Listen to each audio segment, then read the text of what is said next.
ನಿಮಗೆ ಮೀಸಲಾತಿ ಕೊಡ್ತೀನಿ, ಹೆಚ್ಚಿನ ಸ್ಥಾನಗಳು ಕೊಡ್ತೀನಿ ಅಂತೇಳಿ. ಆಳಾಗ ಬಾಬಾ ಸರ್ ಹೇಳ್ತಾರ, ಮೀಸಲಾತಿಯಿಂದ ಏನಾಗೋದಿಲ್ಲ, ಮೀಸಲಾತಿ ಅದನ್ನ ಎಂಜಲಿದ್ದಂಗ, ಅದು ನಮ್ಗೆ ಬೇಡ.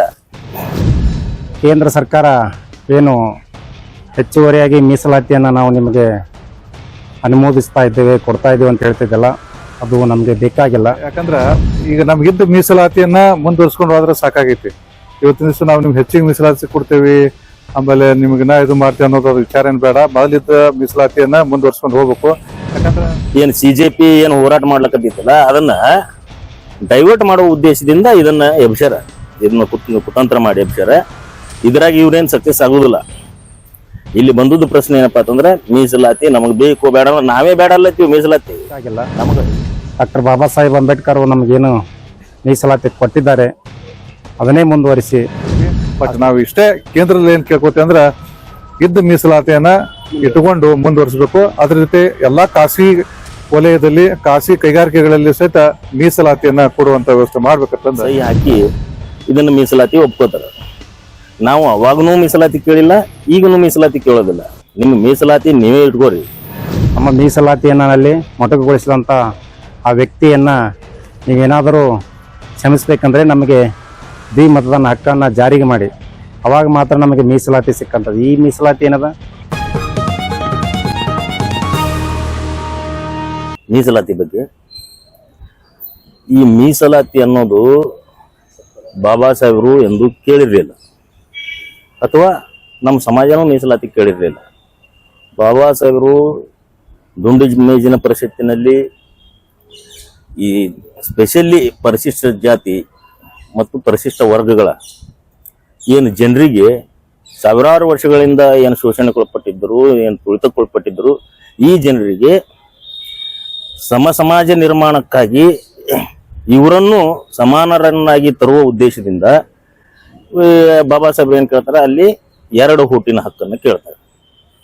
ಆಳಾಗ ಬ್ರಿಟಿಷ್ ಏನು ಕ್ವೀನ್ ಎಲಿಜಬೆತ್ ಇದ್ರು, ಅವರು ಆ ಪಾರ್ಲಿಮೆಂಟ್, ಆ ದುಂಡು ಮೇಜಿನ ಪರಿಷತ್ತು ಅದೇನ್ ಮಾಡ್ತಪ್ಪ ಅಂತಂದ್ರೆ, ಅದನ್ನ ಬಾಬಾ ಸಾಹೇಬ್ರು ಏನು ಮಂಡಿಸಿದಂತ ಏನು ವಿಷಯ ಇತ್ತಲ್ಲ, ಅದನ್ನ ಮನದಟ್ಟು ಮಾಡಿಕೊಟ್ಟಂತ ಏನ ಬಾಬಾ ಸಾಹೇಬ್ರ ಶೈಲಿ ಇತ್ತಲ್ಲ, ಅದನ್ನು ಒಪ್ಕೊಂಡು ನಿಜ ಸ್ಥಿತಿಯನ್ನು ಅರಿತು ಈ ಇಲ್ಲಿಯ ಪರಿಶಿಷ್ಟ ಜಾತಿ ಪರಿಶಿಷ್ಟ ಪಂಗಡದವರಿಗೆ 2 ಓಟಿನ ಹಕ್ಕನ್ನ ಕೊಟ್ಬಿಡ್ತಾರೆ. ಅವಾಗ ಏನು ಈ ದೇಶದ ಏನ ಸವರ್ಣೀಯರು ಅನ್ನುವ ಈ ಮೇಲ್ವರ್ಗದ ಜನ ಏನೈತಿ, ಇವರು ಈ ಗಾಂಧಿ ಮುಖಾಂತರ ಕುತಂತ್ರವನ್ನ ಹಣಿತಾರೆ.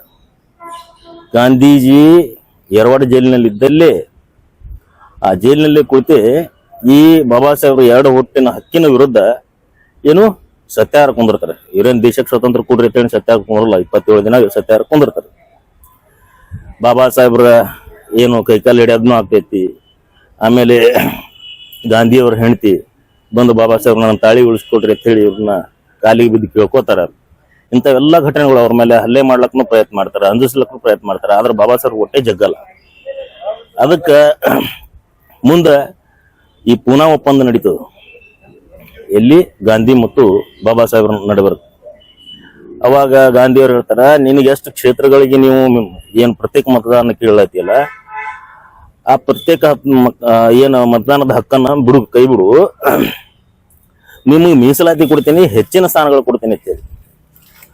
ಆಳಾಗ ಬಾಬಾ ಸಾಹೇಬ್ ಹೇಳ್ತಾರ, ಮೀಸಲಾತಿಯಿಂದ ಏನಾಗೋದಿಲ್ಲ, ಮೀಸಲಾತಿ ಅದನ್ನ ಎಂಜಲಿದ್ದಂಗ, ಅದು ನಮ್ಗೆ ಬೇಡ, ನಮಗೆ ನಮ್ಮ ಹಕ್ಕಿರ್ಲಿ, ನೀವು ಹೇಳ್ರಿ ಅಂತೇಳಿ ಬಾಬಾ ಸಾಹೇಬ್ ಪ್ರಯತ್ನ ಮಾಡ್ತಾರ. ಆದ್ರೂ ಈ ಎಲ್ಲಾ ಒತ್ತಡಗಳಿಂದ ಒಬ್ಬ ಏನು ಗಾಂಧಿ ಅನ್ನೋ ಈ ದೇಶಕ್ಕಾಗಿ ದುಡಿದಂತ ವ್ಯಕ್ತಿಗೆ ಕೊಲೆ ಮಾಡಿದ್ರು ಅಥವಾ ಅಂಬೇಡ್ಕರ್ ಇಂದ ಸತ್ರು ಅನ್ನೋ ಕಳಂಕ ಬರಬಾರದು ಅಂತೇಳಿ, ಇದು ನನ್ನ ಸಮಾಜಕ್ಕೆ ಕೊಡಲಿ ಇಟ್ಟು ಅಂತ ಹೇಳಿನೇ ಅಲ್ಲಿ ಪುನಃ ಒಪ್ಪಂದಕ್ಕೆ ಸಹಿ ಹಾಕಿ ಇದನ್ನು ಮೀಸಲಾತಿ ಒಪ್ಕೋತಾರ. ನಾವು ಅವಾಗನೂ ಮೀಸಲಾತಿ ಕೇಳಿಲ್ಲ, ಈಗನೂ ಮೀಸಲಾತಿ ಕೇಳೋದಿಲ್ಲ. ನಿಮ್ಮ ಮೀಸಲಾತಿ ನೀವೇ ಇಟ್ಕೋರಿ, ನಮಗೆ 2 ಓಟಿನ ಹಕ್ಕು, ನಮ್ಮನ್ನ ನಾವು ಆಯ್ಕೆ ಮಾಡ್ಲಿಕ್ಕೆ, ನನ್ನ ಸಮಾಜವನ್ನ ನಾ ಆಯ್ಕೆ ಮಾಡ್ಕೊಳ್ಬೇಕು. ಹಂಗಾದಕ್ರ ನಮ್ಮ ಹಕ್ಕುಗಳನ್ನ ನನ್ನ ಸಮಾಜದವ ಕೇಳ್ತಾನೆ. ಇನ್ನೊಂದು ಜನರಲ್ದವ್ರಿಗೆ ಓಟ್, ನಮ್ಗೆ 2 ಓಟಪ್ಪ ಅಂತಂದ್ರೆ, ಒಂದು ಜನರಲ್ದವ್ರಿಗೆ ಯಾವ ಜನರಲ್ ಮತಕ್ಷೇತ್ರ ಇರ್ತೋ ಅವ್ರಿಗೆ 1 ಓಟ್, ನಮಗೆ 2 ಓಟಿನ ಹಕ್ಕನ್ನ ಬಾಬಾ ಸಾಹೇಬ್ ಕೇಳಿದ್ರು. ಅದನ್ನ ಈಗಲೂ ಕೇಳ್ತೀವಿ. ಈಗ ಇವರು ಏನು CJP ಏನು ಹೋರಾಟ ಮಾಡ್ಲಕತ್ತಿತ್ತಲ್ಲ, ಅದನ್ನ ಡೈವರ್ಟ್ ಮಾಡುವ ಉದ್ದೇಶದಿಂದ ಇದನ್ನ ಎಬ್ಸ್ಯಾರ, ಇದನ್ನ ಕುತಂತ್ರ ಮಾಡಿ ಎಬ್ಸ್ಯಾರ. ಇದ್ರಾಗ ಇವ್ರೇನ್ ಸಕ್ಸಸ್ ಆಗುದಿಲ್ಲ. ಇಲ್ಲಿ ಬಂದದ್ದು ಪ್ರಶ್ನೆ ಏನಪ್ಪಾ ಅಂತಂದ್ರೆ ಮೀಸಲಾತಿ ನಮಗ್ ಬೇಕು ಬೇಡ ನಾವೇ ಬೇಡ ಅಲ್ಲತ್ತೀವಿ ಮೀಸಲಾತಿ. ನಮಗ ಏನು ಇಂಗ್ಲೆಂಡ್ನಿಂದ ನಮಗೆ ಹಕ್ಕು ಸಿಕ್ಕಿತ್ತು. ಹಾಗಾಗಿ ಪ್ರತಿ ಈ ಪೂರ ಭಾರತದ ಎಲ್ಲ ಪ್ರಾಂತಗಳು ಪೂರ ಭಾರತ ದೇಶ ಏನು ಗುಲಾಮ್ ಇತ್ತು. ಅವಾಗ ಬಾಬಾ ಸಾಹೇಬರು ಲಂಡನ್ನಿಂದ ಆಗ ನಮ್ಮನ್ನ ಅವರೇ ಆಳ್ತಿದ್ರು. ಲಂಡನ್ದಿಂದ ಅಲ್ಲಿ ಪಾರ್ಲಿಮೆಂಟ್ದಾಗ ವಾದ ಮಾಡಿ ನಮಗೆ ಹಕ್ಕನ್ನು ತಂದು ಕೊಟ್ಟಿದ್ರು. ಅದನ್ನು ಗಾಂಧಿಯವ್ರು ಕಸ್ಕೊಂಡ್ರು. ಈಗ ನಮಗೆ ಏನ್ ಕಸ್ಕೊಂಡು ನಮ್ಗೆ ಮೀಸಲಾತಿ ಕೊಟ್ಟರು. ಅದಕ್ಕೆ ನಮಗೆ ಆ ಮೀಸಲಾತಿಗಳ ಬೇಡ. ನಮಗೆ ಈಗ ಬೇಕಾಗದ್ದು ಪ್ರತ್ಯೇಕ ಏನು ಮತದಾನ ಪದ್ಧತಿ ಇತ್ತಲ್ಲ, ಸೆಪರೇಟ್ ಎಲೆಕ್ಟ್ರೋಲ್ ಸಿಸ್ಟಮ್, ಅದನ್ನು ಜಾರಿಗೆ ಮಾಡಬೇಕು. ತಾಕತ್ತಿದ್ರೆ ಅದ ಸರ್ಕಾರ ಮಾಡಲಿ. ಮೀಸಲಾತಿ ತೆಗಿಲಿ ನಾವು ಬೇಡನಲ್ಲ. ಮೀಸಲಾತಿ ತೆಗೆದಿದ್ರೆ ನಾವು ನೀವು ಪೂರಕವಾಗಿ ನಿಮ್ಮ ಜೊತೆಲಿ ಹೋರಾಟ ಮಾಡ್ತೀವಿ ಅಂತೇಳಿ ನಾ ಈಗೇನು ಮೀಸಲಾತಿ ವಿರೋಧಿಯನ್ನ ಹೋರಾಟ ಮಾಡ್ತಾರಲ್ಲ ಅವ್ರಿಗೆ ಹೇಳ್ತಾ ಇದ್ದೀವಿ.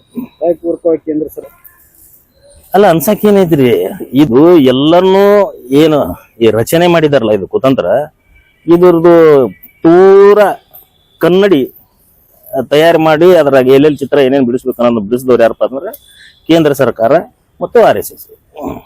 ಬಂಧುಗಳೇ, ಕೇಂದ್ರ ಸರ್ಕಾರ ಏನು ಹೆಚ್ಚುವರಿಯಾಗಿ ಮೀಸಲಾತಿಯನ್ನು ನಾವು ನಿಮಗೆ ಅನುಮೋದಿಸ್ತಾ ಇದ್ದೇವೆ, ಕೊಡ್ತಾ ಇದ್ದೇವೆ ಅಂತ ಹೇಳ್ತಿದ್ದಲ್ಲ, ಅದು ನಮಗೆ ಬೇಕಾಗಿಲ್ಲ. ಡಾಕ್ಟರ್ ಬಾಬಾ ಸಾಹೇಬ್ ಅಂಬೇಡ್ಕರ್ ನಮಗೇನು ಮೀಸಲಾತಿ ಕೊಟ್ಟಿದ್ದಾರೆ ಅದನ್ನೇ ಮುಂದುವರಿಸಿ ಅಷ್ಟಿದ್ರೆ ಸಾಕು ನಮಗೆ. ಯಾಕಂದರೆ ಪುನಃ ಏನು ನಮಗೆ ಒಪ್ಪಂದ ಆಯಿತು, ಪುನಃ ಒಪ್ಪಂದದಲ್ಲಿ ಮತದಾನ ಹಕ್ಕು ಏನು ತಲೆ ಬೇಕಿದ್ರೆ ಅದನ್ನು ಜಾರಿಗೆ ಮಾಡಿಸಿ. ಯಾಕಂದ್ರೆ ಮಹಾತ್ಮ ಗಾಂಧಿ ಅಂತ ಹೆಸರು ಹೇಳ್ಕೊಂಡು ನಮ್ಮ ಹಕ್ಕನ್ನು ಕಸಿದುಕೊಂಡಿದ್ದಾರೆ.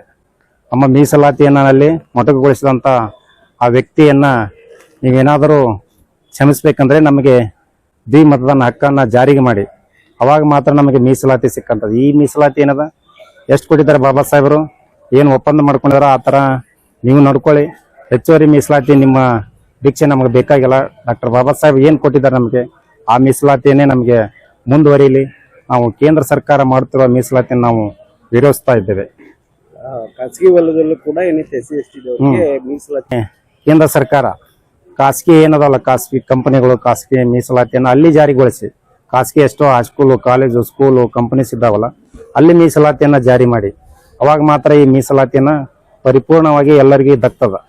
ಯಾಕಂದರೆ ಮೀಸಲಾತಿ ಈಗ ಆಲ್ರೆಡಿ ನಾವು ಸ್ವಾತಂತ್ರ್ಯ ಸಿಕ್ಕು 75 ವರ್ಷ ಆದ್ರೂ ಇನ್ನೂ ನಮ್ಮ ಜನ ಯಾವ ಥರ ಇದೆ ಅಂದರೆ ಮೀಸಲಾತಿ ಅನುಭವಿಸೋರೇ ಬೇರೆ ಇದ್ದಾರೆ. ಈ ಮೀಸಲಾತಿಯಲ್ಲಿ SC/ST ಏನು ಮೂಲ ಇದು ಅಸ್ಪೃಶ್ಯ ಜನ ಇದ್ದರು, ಅದು ಬಿಟ್ಟು ಈಗ 101 ಜಾತಿಗಳಾಗಿದ್ದಾವೆ. ಸೊ ಮೊದಲು ಈ 5 ಜನಕ್ಕೆ 5 ಏನದ ಜಾತಿಗಳಿಗೆ ಮೀಸಲಾತಿ ಕೊಟ್ಟರೆ ಪರಿಪೂರ್ಣ ಭಾರತ ಮುಂದುವರಿಯಲು ಸಾಧ್ಯ ಅಂತ ಹೇಳ್ತೇವೆ. ಕರ್ನಾಟಕದಲ್ಲಿ ಒಳ ಮೀಸಲಾತಿಯಲ್ಲಿ ಏನದ, ಯಾಕಂದ್ರೆ ಇಲ್ಲಿ ಇನ್ನೂ ABC ಇದನ್ನು ಜಾರಿಗೆ ಆಗಿಲ್ಲ, ಇದನ್ನು ಸರಿಯಾಗಿ. ಯಾಕಂದ್ರೆ ಮುಂದುವರಿದವರೇ ಮುಂದುವರಿತಾ ಇದ್ದಾರೆ ಇಲ್ಲಿ. ಯಾಕಂದ್ರೆ ಫ್ರೆಶ್ ಜನನು ಇಲ್ಲಿ SC ಆಗಿ ಸೇರ್ಕೊಂಡಿದ್ದಾರೆ. ಸೊ ಆ ಮೊದಲ ಫ್ರೆಶ್ ಜನರನ್ನ ನೀವು ಕಿತ್ತಾಕಿ ಇಲ್ಲ ಮೀಸಲಾತಿಯಿಂದ, ಅವಾಗ ಮಾತ್ರ ನಮಗೆ ಮೀಸಲಾತಿ ಸಿಗುವ ಚಾನ್ಸಸ್ ಇದೆ. ಎಲ್ಲೋ ಒಂದ್ ಕಡೆ ಮೂಲ ಅಸ್ಪೃಶ್ಯರಿಗೆ ನಿಜವಾದ ನ್ಯಾಯ ಸಿಗುವಲ್ತ ಅದು 100% ನೀವು ಹೇಳ್ತದ ಸತ್ಯ ಇದೆ. ಮೂಲ ಏನದವಲ್ಲ ಎಡ ಬಲ ಆಗಿ 5 ಜನ ಏನದಲ್ಲ ಆ ಜನಕ್ಕೆ ಇನ್ನೂ ಆದ್ರೂ ಮೀಸಲಾತಿನೇ ಇಲ್ಲ. ನಾವೇನಾಗುತ್ತೀವಿ ಅಂದ್ರೆ ಈಗ ಒಂದು ಫಾರ್ ಎಕ್ಸಾಂಪಲ್ ಎಲ್ಲಾದ್ರೂ ಗ್ರಾಮ ಪಂಚಾಯತಿಯಲ್ಲಿ ಹೋಗಿ ಗ್ರಾಮ ಪಂಚಾಯತಿ ಅಧ್ಯಕ್ಷ ಆಗ್ಬೇಕಂದ್ರೆ ಅಧ್ಯಕ್ಷ ಮೀಸಲಾತಿಯಿಂದ ಅಧ್ಯಕ್ಷ ಆಗಿರ್ತಾರೆ ಕರೆ, ಅಲ್ಲಿ ಏನು ಮೀಸಲಾತಿನ ಅಲ್ಲಿ ಪರಿಪೂರ್ಣವಾಗಿ ಆ ಅಧ್ಯಕ್ಷೀಯ ಮಾತುಗಳೇ ನಡೀತಾ ಇರಲ್ಲ, ಅಲ್ಲಿ ಆಗೋದೇ ಬೇರೆ ಕಾರ್ಯಕ್ರಮಗಳು. ಸೊ ಇಂಥ ಸಾಕಷ್ಟು ಉದಾಹರಣೆಗಳಿದಾವೆ ನಮ್ಗೆ. ಯಾಕಂದ್ರೆ ಈಗ ಒಬ್ಬ ಮೂಲ SC ಆದಂತ ಎಲ್ಲಾದ್ರೂ ಒಂದ್ ಕಡೆ MLA ಆದರೂ ನಮ್ಮ ಜಿಲ್ಲೆಯಲ್ಲಿ ಆದಂತ MP ಅಂತ ತಿಳ್ಕೊಟ್ರೆ, MP ಆದ್ರೂ ಇನ್ನೂ ಆದ್ರೂ ಗುಡಿ ಹೊರಗಿರ್ತಾನ. ಇದು ಎಲ್ಲಿ ಮೀಸಲಾತಿ ನಿಮ್ಗೆ ಜಾರಿಯಾಗಿದೆ? ಒಬ್ಬ ಪಾರ್ಲಿಮೆಂಟಿನ ಸದಸ್ಯರು ಮೀಸಲಾತಿ ಬಂದು 5-6 ಸರಿ ಅವರು MP ಆದರು, ಮಿನಿಸ್ಟರ್ ಆದರು. ಸರ್ ಆ ಮೀಸಲಾತಿಯನ್ನು ನಾವು ಇಲ್ಲಿ ಅಳಿಬಹುದು ಅವ್ರನ್ನ. ಆ ಮೀಸಲಾತಿ ಒಬ್ಬ MP ಗೆ ಯಾವ ಸ್ಥಾನದಲ್ಲಿ ಇಟ್ಟಿದ್ದಾರೆ ಈ ಜನ? ಯಾವುದೇ ಒಂದು ಗುಡಿಗೆ ಹೋದ್ರೂ ಇನ್ನೂ ಆದ್ರೂ ಒಳಗೆ ತಗೋತಾ ಇಲ್ಲ. ಇನ್ನು ನಮ್ಗೆ ಪರಿಪೂರ್ಣವಾದ ಮೀಸಲಾತಿ ಅಂದ್ರೆ ನಮ್ಮ ಎಲ್ಲ ಮೆಂಬರ್ಗಳು ಆಗಲಿ ಏನದರ ಆಫೀಸರ್ಸ್ಗಳು ಇಂಥ ಬಹಳಷ್ಟು ಉದಾಹರಣೆಗಳಿದಾವೆ. ಸೊ ಇದನ್ನ ನೋಡಿ ನಮಗೆ ಮತದಾನ ಹಕ್ಕನ್ನು ನೀವು ಜಾರಿ ಮಾಡಿದ್ರಂದ್ರೆ ಅವಾಗ ಮಾತ್ರ ನಮಗೆ ನಾವು ಕೇಂದ್ರ ಸರ್ಕಾರವನ್ನು ಮೆಚ್ಕೋತೀವಿ. ಅಂತ ತಾಕತ್ತು ಕೇಂದ್ರ ಸರ್ಕಾರ ಇದ್ದರೆ ನಮಗೆ ಬಾಬಾ ಸಾಹೇಬರು ಕಲ್ಪಿಸಿದಂಥ ಪುನಃ ಒಪ್ಪಂದದಲ್ಲಿ ಮತದಾನ ಹಕ್ಕನ್ನು ನೀವು ಜಾರಿ ಮಾಡ್ರಿ. ನಾವು ನಿಮಗೆ ತುಂಬ ಹೃದಯದ ಅಭಿನಂದನೆಗಳು ಸಲ್ಲಿಸ್ತೇವೆ ಜಾರಿ ಮಾಡಿದ್ರೆ. ಇದೇ ಮೀಸಲಾತಿ ಇರಲಿ, ನೀವು ಮಾಡೋದೇ ಆದರೆ ಮತದಾನ ಹಕ್ಕನ್ನು ಮತ್ತೆ ತನ್ನಿ SC/STಗೆ ಯಾವ ತರ ಬಾಬಾ ಸಾಹೇಬ್ ಪುನಃ ಒಪ್ಪಂದದಲ್ಲಿ ಮಾಡಿದ್ರು ಅದನ್ನ ಮಾಡಿದ್ರೆ ನಾವು ಸಂಪೂರ್ಣವಾಗಿ ನಾವು ಕೇಂದ್ರ ಸರ್ಕಾರಕ್ಕೆ ನಮ್ಮೆಲ್ಲ SC/ST ಜನಾಂಗ ಆಯ್ತು ಎಲ್ಲರೂ ಅಭಿನಂದನೆಗಳು ಸಲ್ಲಿಸ್ತೇವೆ. ರಾಜಶೇಖರ್ ಕುದ್ರಿ, ಬಹುಜನ ದಲಿತ ಸಂಘರ್ಷ ಸಮಿತಿ, ವಿಜಯಪುರ. ಇವತ್ತಿನ ದಿವಸ ಕೇಂದ್ರದಲ್ಲಿ ಒಂದು ಮೀಸಲಾತಿಯ ವಿಚಾರವಾಗಿ ಒಂದು ಚರ್ಚೆ ನಡೀತಾ ಇದೆ. ಈಗ ವಿಷಯ ಅಷ್ಟೇ, ಯಾಕಂದ್ರ ಈಗ ನಮ್ಗಿದ್ದ ಮೀಸಲಾತಿಯನ್ನ ಮುಂದುವರ್ಸ್ಕೊಂಡು ಹೋದ್ರೆ ಸಾಕಾಗೈತಿ. ಇವತ್ತಿನ ದಿವಸ ನಾವು ನಿಮ್ಗೆ ಹೆಚ್ಚಿಗೆ ಮೀಸಲಾತಿ ಕೊಡ್ತೇವಿ, ಆಮೇಲೆ ನಿಮ್ಗಿನ್ನ ಇದು ಮಾಡ್ತೇವೆ ಅನ್ನೋದು ವಿಚಾರ ಏನ್ ಬೇಡ. ಮೊದಲಿದ್ದ ಮೀಸಲಾತಿಯನ್ನ ಮುಂದುವರ್ಸ್ಕೊಂಡು ಹೋಗ್ಬೇಕು. ಯಾಕಂದ್ರ ನೋಡ್ರಿ, ಇದು ಮೀಸಲಾತಿ ಯಾಕೆ ಬೇಕಾಗಿತ್ತು? ಎಲ್ಲಾರು ಸಮಾನತೆ ಇತ್ತು, ಎಲ್ಲಾ ಜಾತಿ ವ್ಯವಸ್ಥೆ ಇರ್ಲಿಲ್ಲ ಅಂದ್ರ ಎಲ್ಲಿವರೆಗೆ ಜಾತಿ ವ್ಯವಸ್ಥೆ ಇರ್ತೈತಿ ಅಲ್ಲಿವರೆಗೆ ಮೀಸಲಾತಿ ಇರ್ಲತ್ತಂದು ಬಾಬಾ ಸಾಹೇಬ್ ಅಂಬೇಡ್ಕರ್ ಹೇಳ್ಯಾರ. ನೀವ್ ಜಾತಿ ವ್ಯವಸ್ಥೆಯನ್ನ ತೆಗೆದಾಕ್ರಿ, ಅವಾಗ ಅದನ್ನ ನಾವು ಮೀಸಲಾತಿಯನ್ನ ನೀವು ಮಾಡ್ಬೋದು, ಏನಾದ್ರು ನೀವು ಏರಾಪೇರಿ ಮಾಡ್ಬೋದು. ಬಟ್ ಆದ್ರೆ ಇವತ್ತಿನ ದಿವಸ ಈಗ ನಮ್ಮಿದ್ದ ಮೀಸಲಾತಿಯನ್ನ ಮುಂದುವರ್ಸ್ಕೊಂಡು ಹೋಗ್ಬೇಕಂತಂದ ನಾವು ಇವತ್ತಿನ ದಿವಸ ಆಗ್ರಹಿಸ್ತೇವೆ. ಅದ್ರ ಜೊತೆ ಇವತ್ತು ದಿವಸ ಇಲ್ಲೇ ಒಳ ಮೀಸಲಾತಿ ನಮ್ಮ ಕರ್ನಾಟಕದಲ್ಲಿನೂ ಆಯ್ತದು. ಒಳ ಮೀಸಲಾತಿ ಅಲ್ಲಿ ಸತ ಸಾಕಷ್ಟು ಜನರಿಗೆ ಅದರ ತೊಂದರೆಯನ್ನು ಉಂಟು ಮಾಡ್ತದೆ. ಯಾಕಂದ್ರ ಅದರಲ್ಲಿ ಸಬ್ ಕಾಸ್ಟ್ ಮುಖಾಂತರ ಮೂಲ ಅಸ್ಪೃಶ್ಯರು, ಹೊಲೆಯರು, ಮಾದ್ರು, ಸ್ವಂಗಾರು, ಡಾರು, ಮತ್ಸ್ಯಗಾರ ಅಂತ ಮೂಲ ಅಸ್ಪೃಶ್ಯರು ಇದ್ದು ಇವತ್ತಿನ ದಿವಸ ಅದ್ರಾಗ ಯಾರ್ಯಾರು ಸೇರ್ಕೊಂಡು ಇದು ಆಗ್ತೈತಿ. ಬಟ್ ಇದು ಒಳ ಮೀಸಲಾತಿ ಮಾಡಿದ್ರು ಅಂದ್ರು ಇದನ್ನು ಒಂದು ಒಳ್ಳೆ ವಿಚಾರ. ಯಾಕಂದ್ರೆ ಇಲ್ಲಿ ಇತ್ತಿತ್ತಲಾಗಿ ಸೇರಿದಂತ ಬೋವಿ ಆಗಿರ್ಬೋದು, ಲಂಬಾನಿ ಆಗಿರ್ಬೋದು, ಇವ್ರಿಗೆಲ್ಲರೂ ಸಹ ನಮ್ಮ ಬೆನಿಫಿಟ್ ಎಲ್ಲ ಅವ್ರ ತಗೋತಿದ್ರು. ಇದು ಮಾಡಿದೊಂದು ಐತಿ. ಬಟ್ ನಾವು ಇಷ್ಟೇ ಕೇಂದ್ರದಲ್ಲಿ ಏನ್ ಕೇಳ್ಕೊತೀವಿ ಅಂದ್ರ ಇದ್ದ ಮೀಸಲಾತಿಯನ್ನ ಇಟ್ಟುಕೊಂಡು ಮುಂದುವರಿಸಬೇಕು. ಅದ್ರ ಜೊತೆ ಎಲ್ಲಾ ಖಾಸಗಿ ವಲಯದಲ್ಲಿ, ಖಾಸಗಿ ಕೈಗಾರಿಕೆಗಳಲ್ಲಿ ಸಹಿತ ಮೀಸಲಾತಿಯನ್ನ ಕೊಡುವಂತ ವ್ಯವಸ್ಥೆ ಮಾಡ್ಬೇಕಂತಂದ ಕೇಳ್ಕೋದು. ಈ ಮೀಸಲಾತಿ ಈಗಿದ್ದ ಮೀಸಲಾತಿಯನ್ನು ಮುಂದುವರಿಸಬೇಕು. ಅದ್ರ ಜೊತೆ ಖಾಸಗಿ ರಂಗಗಳಲ್ಲಿ, ಖಾಸಗಿ ಕೈಗಾರಿಕೆಗಳಿರ್ಬೋದು, ಬೇರೆ ಬೇರೆ ಖಾಸಗಿ ರಂಗದಲ್ಲಿ ಅಲ್ಲಿ ಸಹಿತ ನಮ್ಮ ಮೀಸಲಾತಿಯನ್ನ ಇಡುವಂತ ವ್ಯವಸ್ಥೆ ಮಾಡಬೇಕು. ಎಷ್ಟು ಅಂತ SC ST OBC ಈ ತರ ಅದೇ ಅದರಲ್ಲಿ SC ST ಅಂತಂದು OBC ಅಂದ್ರೆ ಆಟೋಮೆಟಿಕ್ ಬಂದೇ ಬರ್ತೈತಿ. ನಮಗೆ SC ST ಗೆ ಒಂದು ಕಾಯ್ದಿಟ್ಟು, ವಿಶೇಷವಾಗಿ ಕಾಯ್ದಿಟ್ಟು ನಮ್ಗೆ ಅಲ್ಲಿ ರಿಸರ್ವೇಶನ್ ಕೊಡುವಂತ ವ್ಯವಸ್ಥೆ ಮಾಡಬೇಕು.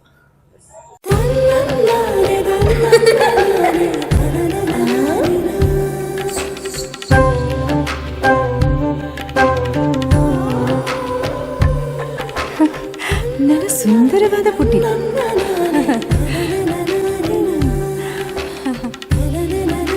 ಪಾಪಾ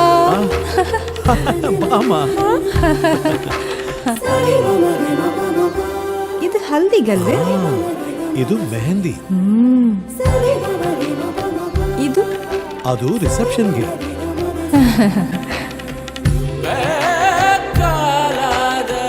ಇದು ಯಾವುದಕ್ಕೆ?